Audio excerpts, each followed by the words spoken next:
Recently खबर आई है कि पाकिस्तान की एम्बेसी सेल हो रही है यूएस में, वॉशिंगटन में। पाकिस्तान के गवादर पोर्ट पर जहाज खड़े हैं, सामान वहां पर 12 दिन से सामान पड़ा हुआ है जहाज़ों के अंदर, लेकिन डॉलर्स नहीं है पाकिस्तान के पास देने के लिए। इसी में एम्बेसी सेल हो रही है, पाकिस्तान बैंकरप्ट हो रहा है। कहा यह जा रहा है कि डिफॉल्ट पर जाने वाला है हमारा मुल्क। इसी में अगर इंडिया की बात की जाए तो इंडिया हमें आगे नजर आ रहा है। यूएस में पेंटागन में भी पाकिस्तान को एक वीक इकोनॉमी कहा गया है और इंडिया की तारीफ की गई है। और जो एम्बेसी सेल हो रही है, अमेरिका में पाकिस्तानी सिफारत खाने की पुरानी इमारत फरोख्त करने का फैसला कर लिया गया। जराये के मुताबिक इमारत फरोख्त करने का फैसला वजारत खारजा ने किया। इस सिलसिले में पाकिस्तानी सिफारत खाने को हिदायत कर दी गई है।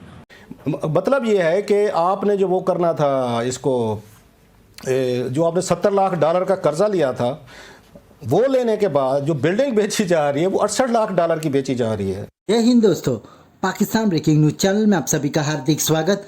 पाकिस्तान की हालत दिन ब दिन खराब होती जा रही है और पाकिस्तान है कि बैंकरप्ट होने के कगार पर खड़ा हुआ है। पाकिस्तान के पास अपने लोगों को सैलरी देने तक के भी पैसे नहीं हैं और यही कारण है कि आप देख सकते हो कि पाकिस्तान की एम्बेसी दुनिया भर में बंद हो रही है।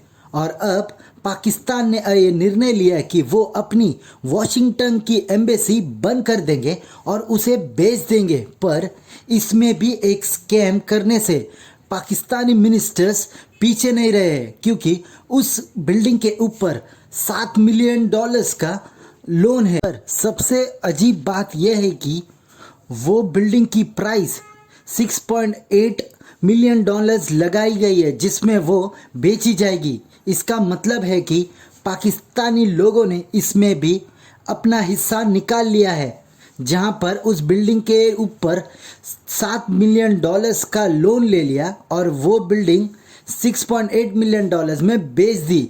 इस तरह का करप्शन पाकिस्तान में चल रहा है और ये मेन कारण है पाकिस्तान का बैंकरप्ट होने का। और यही भिखारी पाकिस्तान खुद का कंपैरिजन भारत से करता है। जिस देश के पास $600 बिलियन के रिजर्व हो, उसके साथ इनकी कंपैरिजन कैसे बनती है।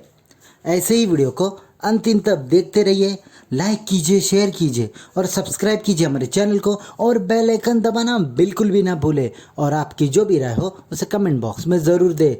धन्यवाद। अमेरिका में पाकिस्तानी सिफारत खाने की पुरानी इमारत फरोख्त करने का फैसला कर लिया गया। जराये के मुताबिक इमारत फरोख्त करने का फैसला वजारत खारजा ने किया। इस सिलसिले में पाकिस्तानी सिफारत खाने को हिदायत कर दी गई है। वाशिंगटन डीसी के मरकज में बेहतरीन लोकेशन पर कायम इमारत 15 साल से खाली पड़ी थी। मौजूदा मुआशी सूरत हाल के बायस इमारत को फरोख्त करने का फैसला किया गया है।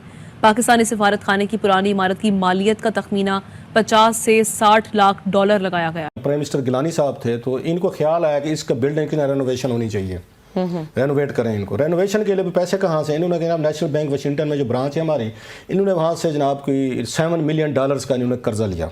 अच्छा। कर्जा लेने के बाद जनाब उन्होंने उसके बाद कोई उस पर 60% 70% काम हुआ, काम वहाँ पे रुक गया, फिर कोई पता नहीं क्या हुआ। अब कर्जा ले चुके हैं, काम रुक गया है वहाँ पे, वो चांस उस पर जिन इन बिल्डिंग्स पे करना था इन्होंने। 2003 के बाद 2018 तक वो बिल्डिंग खाली पड़ी हुई है, कोई डिप्लोमेट्स के यूज़ में नहीं है, किसी ने रिहाइश नहीं रखी, किसी ने कोई दफ्तर तो पहले उसको लोकेट कर चुके थे या पहले कोई फैसले करते।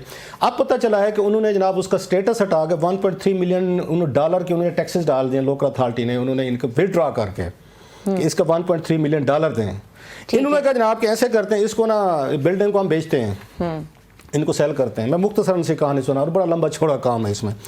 अब पता ये चला है कि जिन बिल्डिंग्स पे $70 लाख का कर्जा लिया था इन्होंने और अभी $1.4 मिलियन इन्होंने बैंक के अभी वापस भी करने हैं, नेशनल बैंक के, उसको अब ये बेच रहे हैं। उस पे ये उसकी जो प्राइस लगी है 4.6 या $4.5 मिलियन पे बेचे इन्होंने कहा जी हम बेचना चाहते हैं। बोली जो लगी है ना इनकी, वो लगे $6.8 मिलियन की। मतलब ये है कि आपने जो वो करना था, इसको जो आपने $70 लाख का कर्जा लिया था, वो लेने के बाद जो बिल्डिंग बेची जा रही है वो $68 लाख की बेची जा रही है।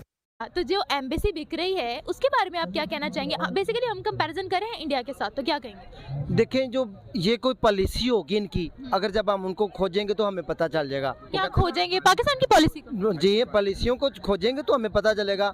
कोई ना कोई अंदरूनी इंटरनल मामलात होंगे।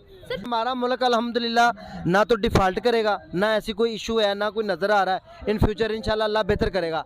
अगर हमारे हुक्मरान अपनी राहें सीधी कर लें, हमारा मुल्क आगे जाएगा इंशाल्लाह। हमारा मुल्क तरक्की भी करेगा। सिर्फ इनकी बेईमानी है अकल आएगी यार, इनकी तो कैसे अकल आएगी? इनकी आप बताएं। करप्शन, इनकी बेईमानी है। तो आप उनसे बात करें ना। अगर आपका राब्ता नहीं है तो आप मुझे बताएं, मैं आपको डायरेक्ट आपका रब्ता है तो आप चले कर लें बात। नहीं, मुझे ज़रूरत ही नहीं पड़ती। क्यों? क्योंकि जब एक गुनाह कर रहा है तो मैं उसको रोक रहा हूँ। एक दफ़ा रुका, नहीं रुका तो फिर सेकंड टाइम अल्लाह पूछेगा उससे। नहीं बेटा, उन्होंने पहले प्यार ना रोकना है, फिर उन्होंने डंडे ना रोकना है। सर 75 साल आप मानते हैं? रोक लिया डंडा ने, चलो चलिए। सर, आप दोनों मानते हैं कि मेरे को पिस्तौल अच्छा मेरी तो बात सुन। तेरे को पिस्टल है? सर मेरी तो बात सुन लें, मेरी तो बात सुन लो, वो पिस्टल लेके लगा। अच्छा आप दोनों मेरी बात सुने। अच्छा मेरी बात सुने। आप दोनों को पता है कि पाकिस्तान आज़ाद हुए 75 साल हो गए हैं और 1970s में हमारी इकोनॉमी बेटर थी। उसके बाद हमने IMF से लोन लेने शुरू कर दिया, हमारी करेंसी डी वैल्यू होना शुरू हो गया, आपको भी पता है, ठीक है। और अभी तक स्टेबल नहीं हो रही है। किसका कसूर है बताएं? इकोनॉमी के रैंक पे कहीं पाकिस्तान का नाम ही नहीं है। हमारे जितने भी हुक्मरान हैं ये सुन लें कि वो क्या नाम है, कर्जा लेना छोड़ दें, बस वाहिद हल। अच्छा इंडिया के बारे में आप लोग क्या बोलना चाहोगे? इंडिया हमारे से बहुत आगे है। IT की टेक्नोलॉजी में इस टाइम दुनिया में नंबर 1-2 पे जा रहा है इंडिया। आपको शायद पता है या नहीं? ठीक है, गुर्बत है, जहालत है, सारा कुछ साथ साथ ही होता है, लेकिन इंडिया जो है ना IT में सबसे आगे है।